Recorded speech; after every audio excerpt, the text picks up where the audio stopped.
ಈಗ ಗುರು ಅಥವಾ ಆಚಾರ್ಯ ಅಂದ್ರೆ ಏನು, ಯಾರು ನೋಡಿ. ಇಲ್ಲಿ ಶಿಕ್ಷಕ, ಗುರು ಹಾಗೆ ಆಚಾರ್ಯ. ಸೊ 3 ಲೆವೆಲ್ ಇರುತ್ತೆ. ಈಗ ಶಿಕ್ಷಕರು, ನಾವೆಲ್ಲ ಶಿಕ್ಷಕರು ಮೊದಲು ಶಿಕ್ಷಕ ವೃತ್ತಿ ಪ್ರಾರಂಭ ಮಾಡ್ತೀವಿ. ಅಂದ್ರೆ ಒಂದು ಶಿಕ್ಷಣ ನೀಡ್ತಕ್ಕಂಥದ್ದು. ಅದಕ್ಕೂ ಮುಂದೆ ನಾವೇನಂತೀವಿ, ಅಧ್ಯಾಪಕ ಅಂತ ಇರ್ತೀವಿ. ಟೀಚ್ ಮಾಡೋಂಥದ್ದು ಫಸ್ಟ್ ಲೆವೆಲ್ ಅಲ್ಲಿ ಟೀಚಿಂಗ್ ಮಾಡೋಂಥದ್ದು. 2ನೇ ಲೆವೆಲ್ ಗುರು ಅಂತ ಬರ್ತೀವಿ. ಈ ಶಿಕ್ಷಕ ಏನ್ ಕೆಲಸ ಇರುತ್ತೆ, ಪುಸ್ತಕದಲ್ಲಿ ಇರ್ತಕ್ಕಂಥದ್ದು ನಾವು ಏನ್ ಮಾಡ್ತೀವಿ, ಬೋಧನೆ ಮಾಡ್ತೀವಿ. ನೋಡಪ್ಪ ಈ ರೀತಿ ಇದೆ ಅಂತ ಸ್ಕೂಲಲ್ಲಿ ಹೇಳ್ತಾ ಹೋಗ್ತಾರೆ. ಗುರು ಆದವ್ರು ಏನ್ ಮಾಡ್ತಾರೆ, ಒಂದ್ ಹೆಜ್ಜೆ ಮುಂದೆ ಹೋಗಿ ಅರ್ಥ ಮಾಡಿಸ್ತಾರೆ. ಗುರು ಏನ್ ಮಾಡ್ತಾರೆ, ಏನ್ ಪಾಠ ಇರುತ್ತಲ್ಲ ಅದನ್ನ ಅರ್ಥ ಮಾಡಿಸ್ತಾರೆ. ಆಚಾರ್ಯ ಅಂತ ನೆಕ್ಸ್ಟ್ ಲೆವೆಲ್ ಇರುತ್ತೆ. ಆಚಾರ್ಯ ಅಂದ್ರೆ ಏನು, ಆಚಾರ್ಯ ಅಂತಂದ್ರೆ ಏನು, ತತ್ವಜ್ಞಾನವನ್ನ ಅರಿತುಕೊಂಡು ಆಚರಣೆ ಮಾಡಿ ಬೇರೆಯವ್ರಿಗೂ ಮೇಲ್ಪಂಕ್ತಿ ಆಗುವವನೇ ಆಚಾರ್ಯ.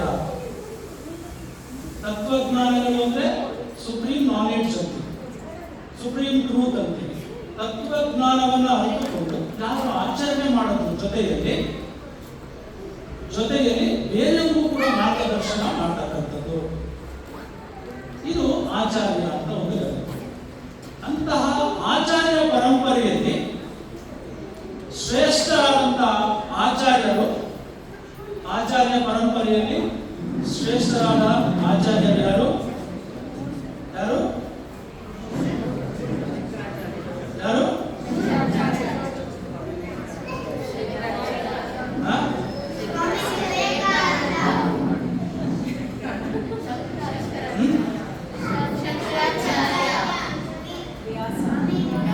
ಈ ಪುಸ್ತಕದಲ್ಲಿ ದಿನಾ ಓದ್ತಿರೋ ಮಕ್ಕಳು ಸಮಯ ಮಾಡೋದು ಯಾರು, ವ್ಯಾಸ ಮಹರ್ಷಿಗಳು.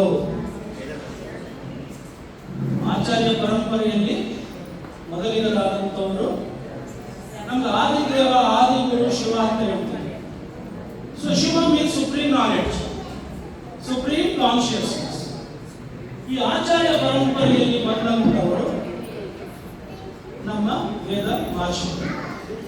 ವೇದ ಮಹರ್ಷಿಗಳ ಮಹತ್ವವಾದ ಅವರ ಜನ್ಮದಿನ ಅಂತಲೂ ಕೂಡ ಹೇಳ್ತೀವಿ. ಅದಕ್ಕೆ ಯಾವುದೇ ಒಂದು ಸಾಕ್ಷಿ ಅಥವಾ ಸಂಶೋಧನೆ ಇಲ್ಲ ಅಂದ್ರೂ ಕೂಡ ಅವರ ನಿಜವಾದ ಜನ್ಮದಿನ ಏನು ಗೊತ್ತಿಲ್ಲ ಅಂದ್ರೂ ಕೂಡ ಇವತ್ತು ನಾವು ಏನು ಆಚರಣೆ ಮಾಡ್ತೀವಲ್ಲ ಅದಕ್ಕೊಂದು ವಿಶೇಷವಾದ ಕಾರಣ ಇದೆ. ಸೊ ಗುರು ಪರಂಪರೆಯಲ್ಲಿ ಒಂದು ಯಾವ, ನಾನೊಂದು ಪ್ರಶ್ನೆ ಕೇಳಿದೆ, ಆಚಾರ್ಯ ಅಂದ್ರೆ ಯಾರು ಅಥವಾ ಗುರು ಯಾರು ಅಂತ. ಆಚಾರ್ಯ ಅಂತಂದ್ರೆ ಏನು, ತಾನು ತತ್ವಜ್ಞಾನ ಅಂದ್ರೇನು, ಫಿಲಾಸಫಿ. ಏನ್ ಫಿಲಾಸಫಿ ಅಂದ್ರೇನು, ಯೋಗ ಫಿಲಾಸಫಿ. ಯೋಗ ಫಿಲಾಸಫಿ ಅಂದ್ರೆ ಜೀವನ ಧರ್ಮ, ಜೀವನದ ವಿಧಾನಗಳನ್ನ ಅರಿತುಕೊಂಡು ತನ್ನ ಶಿಷ್ಯರನ್ನ, ಶಿಷ್ಯ ಹಿತಾಹ, ಶಿಷ್ಯರ ಹಿತವನ್ನು ಕಾಪಾಡಿಕೊಂಡು ತಾನು ಶಿಷ್ಯರ ಹಿತಕ್ಕೆ ಸತತವಾಗಿ ಪ್ರಯತ್ನ ಮಾಡೋದೇ ನಿಜವಾಗಿ ಆಚಾರ್ಯ. ಎಲ್ಲಿ ಇರಲಿ, ಶಿಷ್ಯ ಎಲ್ಲೇ ಇರ್ಬೋದು, ಗುರು ಎಲ್ಲೇ ಇರ್ಬೋದು, ಆದ್ರೆ ಯಾವಾಗಲೂ ಅವ್ರ ಮನಸ್ಸಿನಿರುತ್ತೆ ಶಿಷ್ಯನ ಏಳಿಗೆಗಾಗಿ, ಅವನ ಸ್ಟೂಡೆಂಟ್ ಏಳಿಗೆಗಾಗಿ ಶ್ರಮಿಸ್ತಕ್ಕಂಥವನೇ ಆಚಾರ್ಯ. ಈ ಶಿಷ್ಯ ಗುರು ಯಾವಾಗಲೂ ಹತ್ರ ಇರಕ್ಕಾಗಲ್ಲ. ಇವಾಗ ನಮ್ಮೆಲ್ಲ ಇವರು ಸ್ಟೂಡೆಂಟ್ಸ್ಗಳು ಎಲ್ಲೋ ಇರ್ತಿದ್ರು, ಏನೋ ಮಾಡ್ತಾ ಇದ್ವಿ. ಈಗಂತೂ ನಮ್ಮ ಆನ್ಲೈನ್ ಸಂಸ್ಕೃತಿ ಜೊತೆ ಇರೋದ್ರಿಂದ ಹತ್ತಿರದಲ್ಲಿ ಯಾವ ಗುರುಗಳ ಪದ್ಧತಿ ಇಲ್ಲವೇ ಇಲ್ಲ, ತುಂಬಾ ಕಡಿಮೆ ಆಗ್ತಾ ಇದೆ, ಆ ಪದ್ಧತಿನೇ ಕಡಿಮೆ ಆಗ್ತಾ ಇದೆ.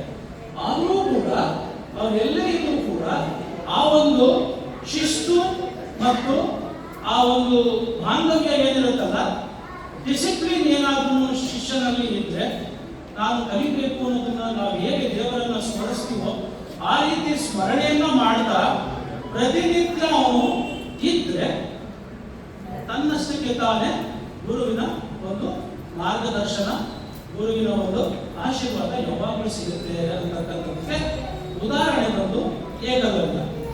ಯಾರು ಏಕಲವ್ಯನ ಕಥೆ ಕೇಳಿದ್ದೀರಾ? ಏಕಲವ್ಯ ಯಾರು ಗೊತ್ತಿಲ್ಲ ಸಾರ್, ಅವರ ಅಪ್ಪನ ಮಗ ಸಾರ್. ಏಕಲವ್ಯ ಯಾರು? ದ್ರೋಣಾಚಾರ್ಯರ ಶಿಷ್ಯ. ಎಷ್ಟು ಜನ ಹೋಗ್ತೀರಾ ಇದನ್ನ? ದ್ರೋಣಾಚಾರ್ಯರ ನೇರವಾದ ಶಿಷ್ಯ ಅಲ್ಲ, ಇವರು ಪರೋಕ್ಷವಾದ ಶಿಷ್ಯ. ಹೇಗೆ ಅಂದ್ರೆ ಇವರು ಬೇಟೆಗಾರನ ಮಗ. ಯಾರು? ಏಕಲವ್ಯ. ಹಸ್ತಿನಾಪುರ ಒಂದು ಕಾಡಿನಲ್ಲಿ ಬಿಲ್ಲುಗಾರ ಅಂದ್ರೆ ಬಿಲ್ಲುಗಾರ ಅಂತೀವಲ್ಲ, ಅವರ ಮಗ ಆಗಿರ್ತಾರೆ. ಇವ್ರು ಏನಪ್ಪಾ ಅಂದ್ರೆ ಬಹಳ ಮುಖ್ಯವಾಗಿ ಚೆನ್ನಾಗಿ ಬಾಣ ಬಿಲ್ಲು ಇದನ್ನ ಬಿಡ್ತಕ್ಕಂಥ ಒಂದು ವಿದ್ಯೆ ಕಲಿಬೇಕು, ಬಿಲ್ಲು ವಿದ್ಯೆ ಕಲಿಬೇಕು ಅಂತ, ಒಳ್ಳೆ ನಾನು ಬಿಲ್ಲುಗಾರ ಆಗ್ಬೇಕು ಅಂತ. ಅದಕ್ಕೆ ಗುರುವನ್ನ ಹುಡುಕೊಂಡು ಹೋದಾಗ ದ್ರೋಣಾಚಾರ್ಯರನ್ನ ಕೇಳ್ತಾರೆ, ನನಗೆ ಬಿಲ್ಲು ವಿದ್ಯೆ ಕಲಿಸ್ಬೇಕು ನೀವು ಅಂತ. ದ್ರೋಣಾಚಾರ್ಯರು ಏನ್ ಮಾಡ್ತಾರೆ, ಅವರು ಆಗಲ್ಲ ಅಂತ ಹೇಳ್ತಾರೆ. ಯಾಕೆಂದ್ರೆ ಅವರು ಬೇರೆಯವ್ರಿಗೆ ಪಾಂಡವರಿಗೆ ಕಮಿಟ್ ಆಗಿರ್ತಾರೆ. ಹಾಗಾಗಿ ಅವರು ಪಾಂಡವರು ಬಿಟ್ಟು ಯಾರಿಗೂ ನಾವು ಕಲಿಸಾಗಿಲ್ಲ ಅಂತ ಕಮಿಟ್ಮೆಂಟ್ ಇರುತ್ತೆ. ಹಾಗಾಗಿ ಅವ್ರೇನ್ ಮಾಡ್ತಾರೆ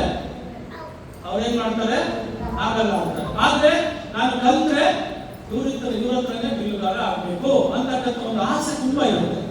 ಯಾವಾಗ ಇವರು ನೆಗ್ಲೆಕ್ಟ್ ಮಾಡ್ತಾರೆ, ಆಗಲ್ಲ ಅಂತಾರೆ, ಇವ್ರೇನ್ ಮಾಡ್ತಾರೆ, ಬಿಲ್ಲುಗಾರ ಏಕಲವ್ಯ ಕಾಡಿನಲ್ಲಿ ಏನ್ ಮಾಡ್ತಾನೆ, ಅವರ ಒಂದು ಮೂರ್ತಿ ಪ್ರತಿಮೆಯನ್ನ ಸೃಷ್ಟಿಸಿ ಅವರೇನ್ ಮಾಡ್ತಾರೆ, ಇಟ್ಟು ದಿನ ಬಿಲ್ಲುಗಾರವನ್ನ ಬಿಡ್ತಕ್ಕಂಥ ಅಭ್ಯಾಸ ಮಾಡಿ ಶ್ರೇಷ್ಠ ಬಿಲ್ಲುಗಾರ ಆಗ್ತಾರೆ.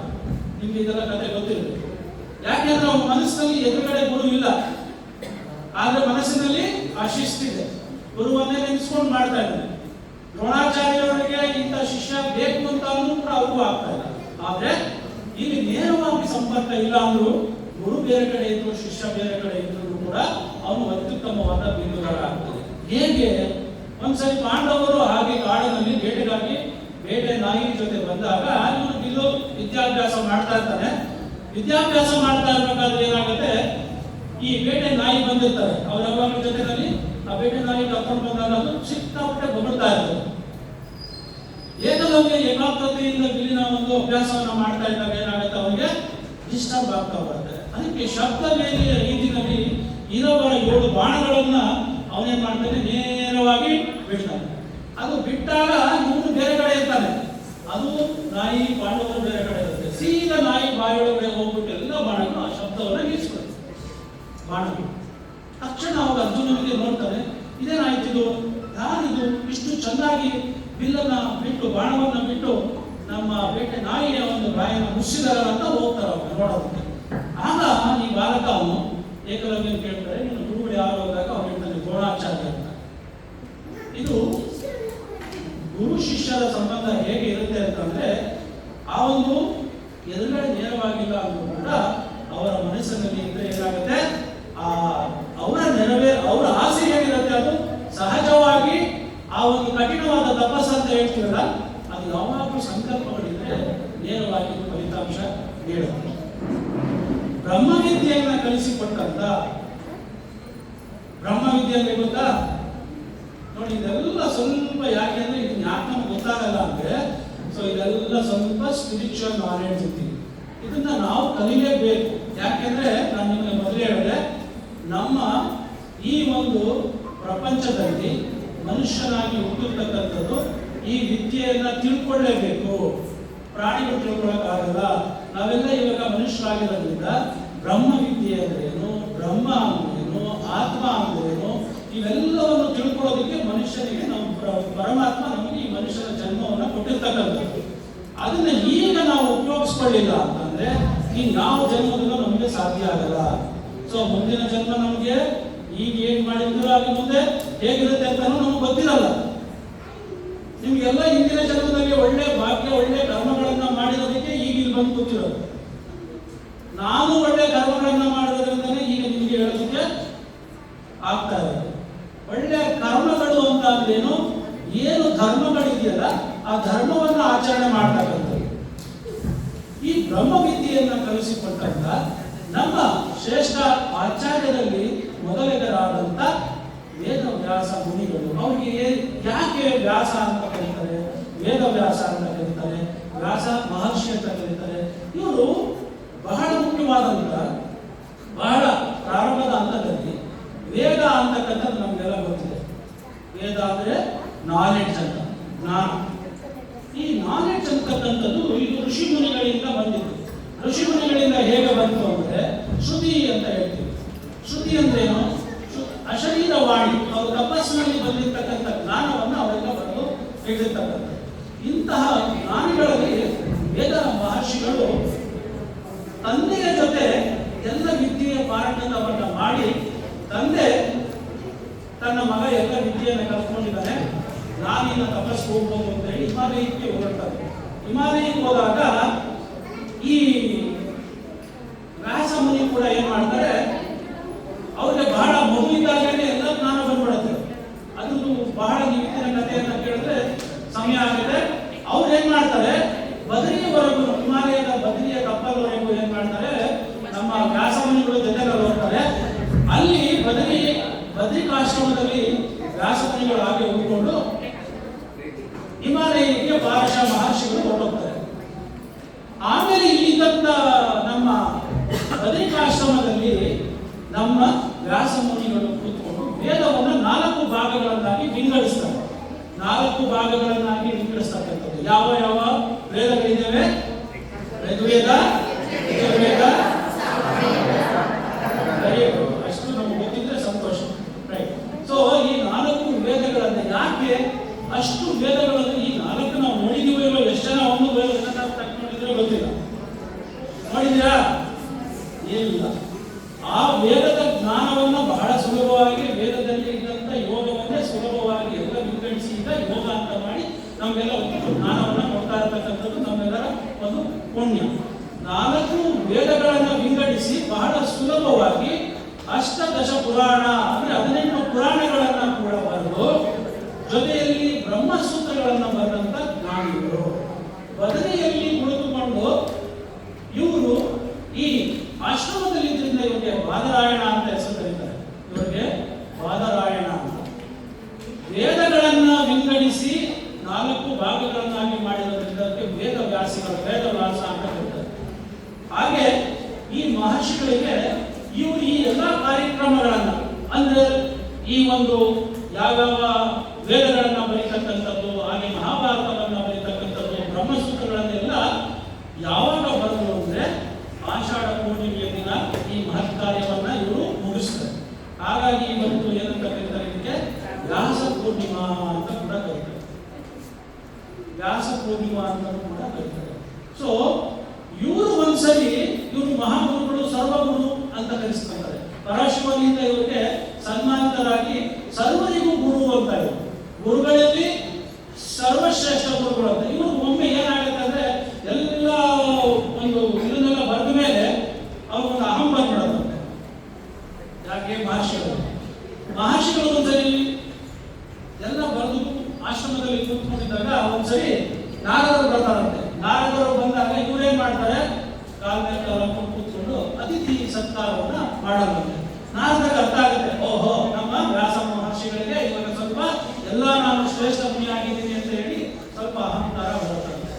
ಆಗ ಅವ್ರೇನ್ ಮಾಡ್ತಾರೆ, ಒಂದು ಉಪಾಯ ಮಾಡಬೇಕು ಅಂತ ಹೇಳಿ ಏನ್ ಮಾಡ್ತಾರೆ, ಅವರು ಮಹರ್ಷಿಗಳೇ ನೀವು ಎಲ್ಲ 3 ಶ್ರೇಷ್ಠ ಗ್ರಂಥಗಳನ್ನ ಎಲ್ಲ ಬರೆದಿದ್ದೀರಾ, ಬ್ರಹ್ಮಸೂತ್ರ, ಮಹಾಭಾರತ ಮತ್ತೆ ಎಲ್ಲಾನು ನೀವು ಬರೆದು ಈಗ ಒಂದು ಸುಸ್ತಾಗಿದ್ರೆ ನೀವು ಒಂದು ವಿಹಾರಕ್ಕೆ ವಿಶ್ರಾಂತಿಗೆ ನೀವು ಯಾಕೆ ಒಂದು ಪ್ರಯಾಣ ಮಾಡಬಾರ್ದು, ಎಲ್ಲ ಸುತ್ತಾಕಬಾರ್ದು ಅಂತ ಕಳಿಸ್ತಾರೆ. ಹೌದಲ್ವಾ, ನಾನು ಇಷ್ಟು ದಿನ ಎಲ್ಲ ಮಾಡಿದ್ದೀನಿ ಅಂತ ಹೇಳಿ ಹೋಗ್ತಾರಂತೆ.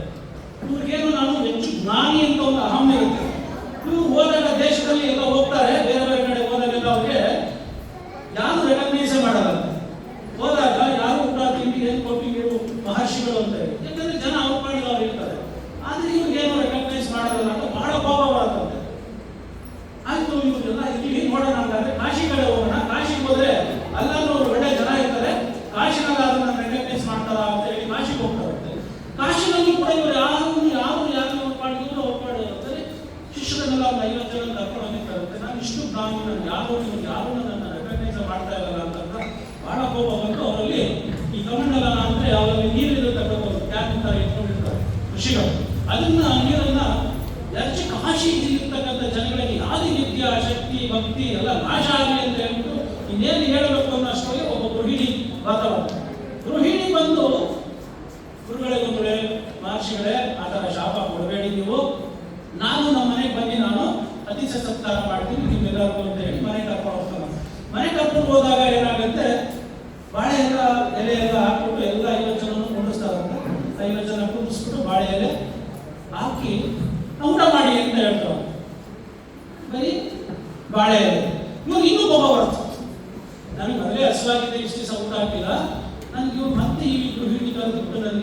ಬಾಳೆಯಲ್ಲಿ ಇಟ್ಬಿಟ್ಟು ಊಟ ಮಾಡಿ ಅಂತ ಮತ್ತೆ ನೀರು ತಗೊಂಡು ಏನು ಹೆಚ್ಚಬೇಕು ಅಂತ ಮಾಡ್ತಾರಂತೆ. ಅಷ್ಟೊತ್ತಿಗೆ ಎಲ್ಲ ದಿಢೀರ್ ನಾವು ಸಿನಿಮಾದಲ್ಲಿ ನೋಡಿರ್ತೀರಲ್ಲ ಪ್ರತ್ಯಕ್ಷ ಆಗ್ಬೇಕಂತ ಅವ್ರಿಗೆ ಏನು ಇಷ್ಟ ಇರೋ ಭೋಜನ ಎಲ್ಲ ಬಂದ್ಬಿಡುತ್ತಂತೆ.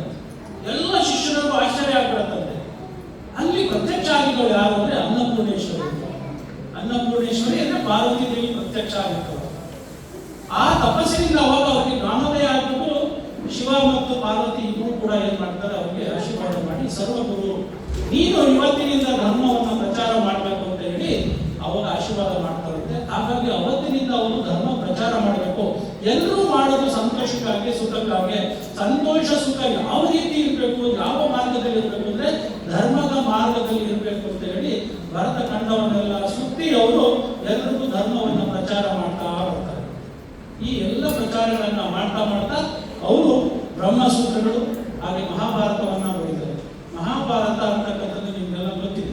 ಈ ಮಹಾಭಾರತದಲ್ಲಿ ಬರ್ತಕ್ಕಂಥದ್ದು ನಮ್ಮ ಜೀವನದಲ್ಲಿ ನಡೀತಕ್ಕಂಥ ಸುಖ, ಸಂತೋಷ, ಹಿಂಸೆ, ಅಹಿಂಸೆ ಈ ಎಲ್ಲವೂ ಯಾಕೆ ಬಂದಿದೆ, ಚೆನ್ನಾಗಿ ಹೇಗೆ ನಾವು ಕರ್ತವ್ಯ ನಿರ್ವಹಿಸಬೇಕು, ಹೇಗೆ ಬದುಕಬೇಕು, ನೀತಿ ಏನು, ನಿಯಮಗಳೇನು ಎಲ್ಲವೂ ಕೂಡ ಅದರಲ್ಲಿ ಇರ್ತಕ್ಕಂಥದ್ದು. ನಾವು ಹೇಗೆ ಇವಾಗೆಲ್ಲ ಅನುಭವಿಸ್ತಾ ಇದೀವಲ್ಲ ಇದೆಲ್ಲವೂ ಕೂಡ ಮಹಾಭಾರತದಲ್ಲಿ ಬಂದಿರತಕ್ಕಂಥದ್ದು. ಆ ಮಹಾಭಾರತದಲ್ಲಿ ಅವಾಗ ಏನ್ ಹೇಳ್ತಾರೆ, ಎಲ್ಲ ನೀನು ಸತ್ಯ, ಅಹಿಂಸೆ, ಧರ್ಮ, ಕರ್ಮ ಇವೆಲ್ಲವೂ ಕೊನೆಗೆ ಎಲ್ಲ ಆದ್ಮೇಲೆ ಜಯ ಯಾವಾಗ ಸಿಗುತ್ತೆ, ಸತ್ಯಮೇವ ಜಯತೆ, ಸತ್ಯಕ್ಕೆ ಜಯ ಸಿಗುತ್ತೆ ಅಂತಕ್ಕಂಥದ್ದು. ಈ ಧರ್ಮವು ಮಾನವನ ಜೀವನಕ್ಕೆ ಧರ್ಮವೇ ಅಡಿಗಲ್ಲು. ಇಂತಹ ಒಂದು ಮಾನವನ ಜೀವನ ಹೇಗಿರ್ಬೇಕು ಅಂದ್ರೆ ಧರ್ಮ ಬಿಟ್ಟು ಧರ್ಮವೇ ಅವನಿಗೆ ದೊಡ್ಡ ಬಂಧು, ಇನ್ಯಾರು ಇಲ್ಲ. ಧರ್ಮವನ್ನ ಬಿಟ್ರೆ ಅಧರ್ಮವನ್ನ ಪಾಲನೆ ಮಾಡಿದ್ರೆ ನಿಮ್ಗೆ ಹೇಗೆ ಗೊತ್ತಲ್ಲ, ಕೃಷ್ಣ ಏನ್ ಹೇಳ್ತಾನೆ, ಯಾವಾಗ ನೀನು ಅಧರ್ಮ ಆಗುತ್ತೋ ಅವಾಗ ನಾನು ಬಂದು ಚಾರ್ಜ್ ತಗೊಳ್ತೀನಿ ಅಂತ ಹೇಳ್ತಾರೆ. ಹಾಗಾಗಿ ಈ ಮಹಾಭಾರತದಲ್ಲಿ ಧರ್ಮದ ಒಂದು ಸತ್ಯವೇ ಜಯ, ಸತ್ಯಕ್ಕೆ ಜಯ ಸಿಗ್ತಕ್ಕಂಥದ್ದು ಅಂತ ಹೇಳಿ ನಮ್ಮ ಈ ವ್ಯಾಸ ಮಹರ್ಷಿಗಳು ತಮ್ಮ ಒಂದು ಆ ಮಹಾಭಾರತದ ಒಂದು ಬರವಣಿಗೆಯಲ್ಲಿ ಬರೆದು ಶ್ರೇಷ್ಠವಾದ ಒಂದು ಜ್ಞಾನವನ್ನು ನಮಗೆಲ್ಲ ನೀಡಿರ್ತಕ್ಕಂಥದ್ದು. ಹಾಗೆ ಇವತ್ತು ಚತುರ್ಮಾಸದಲ್ಲಿ ಇವತ್ತಿನಿಂದ 4 ತಿಂಗಳು ಯತಿಗಳು, ಸನ್ಯಾಸಿಗಳು ನಿಮ್ಮೆಲ್ಲ ಗೊತ್ತಿರಬೇಕು. ಇವತ್ತು ಎಲ್ಲ ಕಡೆ ಗುರುಪೂರ್ಣಿಮೆ ನಡೆಯುತ್ತೆ. ದೊಡ್ಡ ದೊಡ್ಡ ಸನ್ಯಾಸಿಗಳು, ಯತಿಗಳು ವ್ಯಾಸರನ್ನ ಪೂಜೆ ಮಾಡಿ ಮುಂದಿನ ಕೆಲಸ 4 ತಿಂಗಳು ಮಾಡ್ತಕ್ಕಂಥದ್ದು. ಈ 4 ತಿಂಗಳು ಏನು ಶ್ರೇಷ್ಠ, ಈ ಚತುರ್ಮಾಸ ಅಂತ ಕರಿತೀವಲ್ಲ, ಇದು ಎಲ್ಲ ಆರಾಧನೆ ಶ್ರೇಷ್ಠವಾದಂತಹ ತಿಂಗಳು. ಈ ಮಾಸದಲ್ಲಿ ಯಾವ ಚತುರ್ಮಾಸದಲ್ಲಿ ನಮ್ಮ ಈ ಸತ್ಸಂಗ ಇರ್ಬೋದು, ಭಜನ್ಸ್ ಇರ್ಬೋದು, ಕೀರ್ತನೆ ಇರ್ಬೋದು, ಏನೇನೋ ಒಂದು ಆಧ್ಯಾತ್ಮಿಕ ಜೀವನವಿದೆ, ಇದೆಲ್ಲ ಯಾರು ಪ್ರಾರಂಭ ಮಾಡ್ತಾರೋ ಅವ್ರಿಗೆ ನಿಜವಾಗ್ಲೂ ಒಳ್ಳೆಯದಾಗತ್ತೆ ಅಂತಕ್ಕಂಥ ಒಂದು ದಿನ ಇವತ್ತಿನಿಂದ ನಾವು ಪ್ರಾರಂಭ ಯಾರು ಮಾಡ್ತೀವಿ ಅವರೆಲ್ಲರೂ ಜೀವನದಲ್ಲಿ ಯಾವ ರೀತಿ ಮಾಡಬೇಕು ಅಂತಂದ್ರೆ ಸಂಕಲ್ಪಗಳನ್ನ ತಗೋಬೇಕು.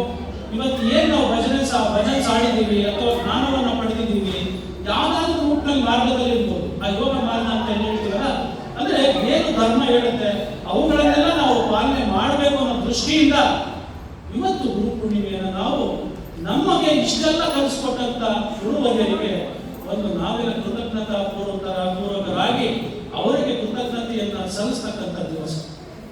ಸೊ ಹಾಗಾಗಿ ಅವರ ಹಿಸ್ಟರಿ ಕಥೆ ಎಲ್ಲ ನಾವು ಕೇಳ್ತಾ ಹೋದ್ರೆ ಎಲ್ಲ ಆಚಾರ್ಯರು ನಮಗೆ ಬಹಳಷ್ಟು ಆಚಾರ್ಯ, ಶಂಕರಾಚಾರ್ಯರು, ಮಧ್ವಾಚಾರ್ಯರು, ರಾಮಾನುಜಾಚಾರ್ಯರು, ರೇಣುಕಾಚಾರ್ಯರು ಎಲ್ಲ ಪರಂಪರೆ, ಈ ಪರಂಪರೆಯಲ್ಲಿ ಶ್ರೇಷ್ಠರಾದಂಥದ್ದು. ಸೊ ನಮ್ಮ ಪರಂಪರೆಯಲ್ಲಿ ಯಾರಿದ್ದಾರೋ ನಾವೆಲ್ಲ ಆಚಾರ್ಯ ಪರಂಪರೆಯಲ್ಲಿ ಬಂದಿದ್ದಾರೆ. ಸೊ ಎಲ್ಲರೂ ಒಂದೊಂದು ರೀತಿಯಲ್ಲಿ ನಮಗೆ ಜ್ಞಾನ ಮಾರ್ಗವನ್ನು ಬೋಧಿಸಿರ್ತಕ್ಕಂಥದ್ದು. ಸೊ ವೇದವ್ಯಾಸರು ನಮ್ಗೆ ಇಷ್ಟೆಲ್ಲ ಜ್ಞಾನ ಕೊಟ್ಟಾಗ ಅವರನ್ನ ಸ್ವಲ್ಪ ಒಂದು ತೃಣ ನಾವೇನಾದ್ರೂ ಒಂದು ಹುಲ್ಲು ಕಡ್ಡಿಯಷ್ಟು ನಾವು ಅದನ್ನ ಫಾಲೋ ಮಾಡ್ಕೊಂಡ್ರೆ, ಅನುಸರಿಸಿದ್ರೆ ನಮ್ಮ ಜೀವನ ಪಾವನ ಆಗುತ್ತೆ, ಮಂಗಳ ಆಗುತ್ತೆ ಅಂತಕ್ಕಂಥದ್ದು ಈ ದಿವಸ, ಈ ವ್ಯಾಸ ಪೂರ್ಣಿಮೆಯನ್ನ ವ್ಯಾಸರನ್ನ ನಡೆಸ್ಕೊಳ್ತಕ್ಕಂಥದ್ದು.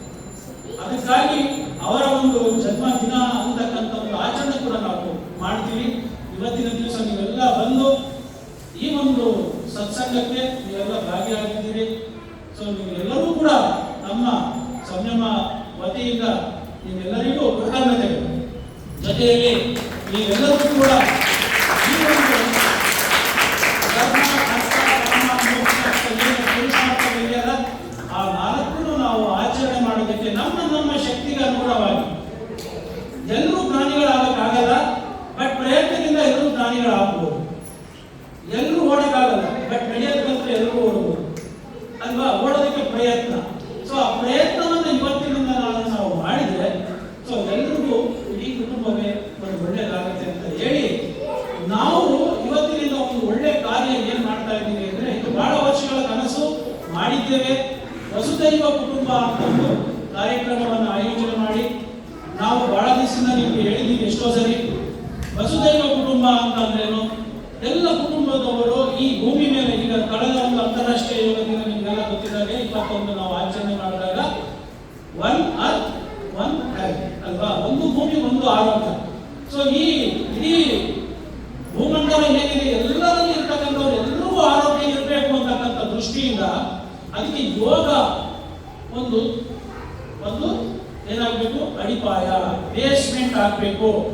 ನಮ್ಗೆ ಯೋಗ ಅಂದ ತಕ್ಷಣ ನಮಗೆಲ್ಲ ಏನು ಭಯ ಆಗ್ತಾ ಇದೆ ಅಂದ್ರೆ, ಯಾರ್ಯಾರು ಯೋಗ ದಿನ ಸಾಧನೆ ಮಾಡೋರಿಗೆ ಏನು ಇಷ್ಟೊಂದು ಭಯ ಇರಲ್ಲ.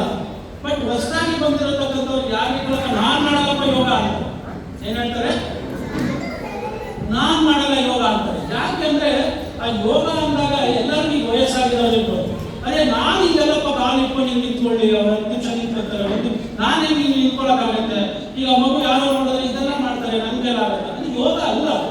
ಸೊ ಯೋಗ ಅಂತಕ್ಕಂಥದ್ದು ಒಂದು ದೈಹಿಕ ಆರೋಗ್ಯಕ್ಕಿರ್ತಕ್ಕಂಥ ಒಂದು ಆಸನ, ಅದಕ್ಕೂ ಪರ್ಪಸ್ ಅಂತ ಇರುತ್ತೆ. ಯಾಕೆ ಯೋಗಾಸನಗಳನ್ನ ಮಾಡಬೇಕು ಅಂದ್ರೆ, ನಾನು ಕೇವಲ ದೇಹ ಅಲ್ಲ, ನಾನು ಕೇವಲ ಪ್ರಾಣ ಅಲ್ಲ, ನಾನು ಕೇವಲ ಮನಸ್ಸಲ್ಲ, ಸಮಥಿಂಗ್ ಬಿಯಾಂಡ್ ದಿಸ್, ನಾವು ಏನು ಅಂತಕ್ಕಂಥದ್ದನ್ನು ತಿಳ್ಕೊಳ್ಳೋದಕ್ಕೋಸ್ಕರ ಇದು ಬೇಸಿದು. ನಮ್ಮ ಅಜ್ಞಾನ ಏನಾಗಿದೆ ಅಂತಂದ್ರೆ, ಇಷ್ಟು ಮಾಡಿದ್ರೆ ನಾನು ಯೋಗ ಮಾಡ್ತಾ ಇದ್ದೀನಿ ಅಂತಕ್ಕಂಥದ್ದು ಎಲ್ಲರಲ್ಲೂ ತಲೆಯಲ್ಲಿ ಕೂತ್ಬಿಟ್ಟಿದೆ. ಅದನ್ನು ತೆಗಿಬೇಕು ಅಂದ್ರೆ ತುಂಬಾ ಕಷ್ಟ ಆಗ್ತಾ ಇದೆ. It's not a fashion or fashion. ಈಗ ನಾವು ಅದನ್ನು ಅಳವಡಿಸ್ಕೊಳ್ಳೋಕೆ ಪ್ರಯತ್ನ ಪಟ್ಟರೆ ನಿಜವಾಗ್ಲೂ ನಾವು ವಸುದೈವ ಕುಟುಂಬ ಅಂತ ಏನಿದೆಯಲ್ಲ, ಕಳೆದ ವರ್ಷ 2022ರಲ್ಲಿ ಭಾರತ ಸರ್ಕಾರ ಅದನ್ನು ಘೋಷಣೆ ಮಾಡಿತ್ತು. ವಸುದೈವ ಕುಟುಂಬ ಅಂದ್ರೆ ಈ ಭೂಮಿ ಮೇಲೆ ಇರ್ತಕ್ಕಂಥವರೆಲ್ಲ ಒಂದೇ ಕುಟುಂಬ ಅಂತಕ್ಕಂಥದ್ದು. ಈಗೆಲ್ಲ ನಮ್ಗೆ ಗೊತ್ತಿದೆ, ನಾವು ಒಂದು ಒಟ್ಟು ಕುಟುಂಬ ಇಲ್ಲ.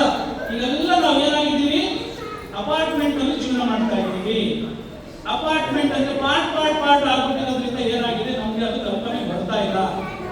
ನಾವು ಅಪಾರ್ಟ್ಮೆಂಟ್ ಅಲ್ಲಿ ಇದ್ರೂ ಕೂಡ ನಾವು ಹೇಗೆ ವಸುದೈವ ಕುಟುಂಬದಲ್ಲಿ ಅಂದ್ರೆ, ಆ ಒಂದು ತತ್ವಗಳನ್ನ ಮಾನವ ಜೀವನಕ್ಕೆ ಧರ್ಮದ ಅಡಿಪಾಯ ಏನಿದೆ ಅದನ್ನು ಹಾಕುವ ದೃಷ್ಟಿಯಿಂದ ಇವತ್ತಿನಿಂದ ಇದನ್ನು ಪ್ರಾರಂಭ ಮಾಡಿದ್ದೇವೆ. ಯಾರ್ಯಾರು ಮನೆಯಲ್ಲಿ ಏನಂದ್ರೆ, ಒಂದು 15 ನಿಮಿಷಗಳ ಕಾಲ ಒಂದು ಪ್ರಾಣಾಯಾಮ ಮತ್ತು 15ರಿಂದ 20 ನಿಮಿಷಗಳ ಯೋಗ ತತ್ವಗಳು ನಾವು ಮನೆಯಲ್ಲಿ ಯೋಗ ಅಂತ ಮಾಡಿದ್ವಿ. 2020ರಲ್ಲಿ ಕೋವಿಡ್ ಇದ್ದಾಗ ಎಲ್ಲರೂ ಕೂಡ ಏನಾಗಿತ್ತು, ಮನೆಯಲ್ಲಿ ಯೋಗ, ಕುಟುಂಬದವರೊಂದಿಗೆ ಯೋಗ ಅಂತ ಭಾರತ ಸರ್ಕಾರ ಒಂದು ಸ್ಲೋಗನ್ ಮಾಡಿ ಮನೆಯಲ್ಲಿ ಕೂತ್ಕೊಂಡು ಕುಟುಂಬದವರಿಗೆ ಮಾಡಿ, ಅವಾಗ ಸ್ವಲ್ಪ ಎಲ್ಲರೂ ಏನೋ ಒಂದು ಪ್ರಾಣಾಯಾಮ ಅಂತೆಲ್ಲ ಮಾಡಿದ್ರು. ಬಟ್ ಅದು ಕಂಟಿನ್ಯೂ ಆಗಿಲ್ಲ. ಕೋವಿಡ್ ಹೋಗಿದ್ದೆ ಜನ ಎಲ್ಲಿ ಹೆಂಗಿದ್ದಾರೆ ಅಂತ ಗೊತ್ತಿಲ್ಲ. ಕೋವಿಡ್ ಇನ್ನೊಂದ್ಸರಿ ಕೋವಿಡ್ ಗೊತ್ತಾಗುತ್ತಾ ಅನ್ಸುತ್ತೆ, ಬಂದಿದೆ ಆದ್ರೆ ಅಷ್ಟಿಲ್ಲ. ನಿಮ್ಗೆಲ್ಲ ನೋಡ್ತಾ ಇರ್ತೀರ, ಅದೆಲ್ಲ ಯಾಕೆ ಬಂದಿದೆ ಏನು ಅಂತ ಅರ್ಥ ಮಾಡ್ಕೊಳ್ಳೋ ಶಕ್ತಿ ನಮ್ಗೆ ಇನ್ನೂ ಬಂದಿಲ್ಲ. ಕೋವಿಡ್ ಯಾಕೆ ಬಂದಿದೆ, ಎಲ್ಲಿಂದ ಹೋಗ್ತು, ಯಾಕೆ ಅಂತ ಇದಕ್ಕೆ ಈ ಅಜ್ಞಾನವನ್ನು ದೂರ ಮಾಡಿದ್ರೆ ಮುಂದೆ ಅಟ್ಲೀಸ್ಟ್ ನಮ್ಮ ಮಕ್ಕಳೆಲ್ಲ ಇದ್ದಾರಲ್ಲ. ಸೊ ನೋಡಿ, ನಿಮ್ಗೆಲ್ಲ ಗೊತ್ತಾಗ್ತಾ ಇದೆ. ಈಗ 15 ವರ್ಷ 20-25 ವರ್ಷದಲ್ಲಿ ಎಲ್ಲ ಹಾರ್ಟ್ ಅಟ್ಯಾಕ್ ಆಗಿ ಮಕ್ಕಳು ಎಷ್ಟು ಜನ ಪ್ರಾಣ ಕಳ್ಕೊತಾ ಇದ್ದಾರೆ. ಕಾಲೇಜ್ ಸ್ಟೂಡೆಂಟ್ಸ್, ಯುವಕರು ಪ್ರತಿನಿತ್ಯ ಒಬ್ಬರಾದ್ರೂ ಯುವಕರು ಪ್ರಾಣವನ್ನು ಕಳ್ಕೊಳ್ತಾ ಇದ್ದಾರೆ. ಹೌದಾ? ಪೇಪರ್ ನೋಡ್ತಿಲ್ಲ. ಅದಕ್ಕೊಂದು ಕಮಿಟಿ, ಅದನ್ನ ನಾವೆಲ್ಲ ಸ್ಕ್ರೀನ್ ಮಾಡೋದಕ್ಕೆ ಇದು ಕೋವಿಡ್ ಇಂಜೆಕ್ಷನ್ ತಗೊಂಡ ಮೇಲೆ ಬಂತಾ ಅಥವಾ ಹೇಗೆ ಬರ್ತಾ ಇದೆ ಅಂತಕ್ಕಂಥದ್ದು. ಸೊ ಅದಕ್ಕೋಸ್ಕರ ನಮ್ಮ MLA ಸುರೇಶ್ ಕುಮಾರ್ ಸರ್ ಈ ಶನಿವಾರ ಕಾರ್ಯಕ್ರಮ ಇಟ್ಟು ಯಾರ್ಯಾರು ಯೋಗ ಕೇಂದ್ರಗಳು ಮತ್ತೆ ಇವೆಲ್ಲ ಈ ಜಿಮ್ ಕೇಂದ್ರಗಳು ಯಾಕೆ ಯೋಗರಿಗೆ ಅದನ್ನ ಜ್ಞಾನ ಕೊಡಬೇಕು ಅಂತ ಒಂದು ಆ ಜೈವ ಹಾಸ್ಪಿಟಲ್ ಡಾಕ್ಟರ್ಸ್ ಏನ್ ಬಂದಾಗ ಏನ್ ಮಾಡಬೇಕು ಈಗ ಗೊತ್ತಾಗ್ತಾ ಇಲ್ಲ. ಸಡನ್ ಆಗಿ ಕುಸ್ಕೊಂಡು ಹೋಗ್ತಾ ಇದೆ, ಸಡನ್ ಆಗಿ ಸತ್ತೋಗ್ತಾ ಇದ್ದಾರೆ ಮಕ್ಕಳು, ಬಾಳಕೆ ಆಗ್ತಾ ಇಲ್ಲ. ಈ ಒಂದು ಜ್ಞಾನವನ್ನ ಹೇಗೆ ಪಡಿಬಹುದು, ಇದನ್ನು ಹೇಗೆ ನಿವಾರಣೆ ಮಾಡೋದಕ್ಕೆ ಈ ಒಂದು ಹೊಸ ಕಾರ್ಯಕ್ರಮವನ್ನ, ಈ ಒಂದು ನಮ್ಮೊಂದು ಅವಕಾಶ ಅಂತ ಹೇಳಿ ಮಾಡ್ತಾ ಇದ್ದೀವಿ. ತಾವುಗಳು ಕೂಡ ಏನಂದ್ರೆ ಇದು ವೆರಿ ಸಿಂಪಲ್. ಕುಟುಂಬದವರಿಗೆ ಯೋಗ ಅಂದ್ರೆ, ನಾವು ಮೊದಲೆಲ್ಲ ಈ ತರ ಹುಡುಗರಾಗಿದ್ದಾಗ ಶುಕ್ರವಾರ ಭಜನೆ ಮಾಡ್ಕೊಂಡು ಬರೋರು. ಎಲ್ಲರೂ ಶುಕ್ರವಾರ ಭಜನೆ ಮಾಡಿಕೊಂಡು ಒಂದು ಯುವಕರೆಲ್ಲ ತಂಡ ಬಂದು ಮನೆಯಲ್ಲಿ ಎಲ್ಲಾದ್ರೂ ಒಂದು ಈ ಕುಟುಂಬ ನಿರ್ವಹಿಸ್ತಾ ಇದ್ರು. ಇವತ್ತೆಲ್ಲ ಹೋಗ್ತಿದೆ ಬಿಕಾಸ್ ಆಫ್ ಟೆಕ್ನಾಲಜಿ. ಇವತ್ತಿನ ಟ್ರಾಫಿಕ್, ಬರೋದಕ್ಕೆ ಹೋಗೋದಕ್ಕೆ, ಅಯ್ಯೋ ಅಲ್ಲಿ ಹೋಗ್ಬೇಕಾ ಸಾಕಾಗಿದೆ ಅಂತೆಲ್ಲ ಇರುತ್ತೆ.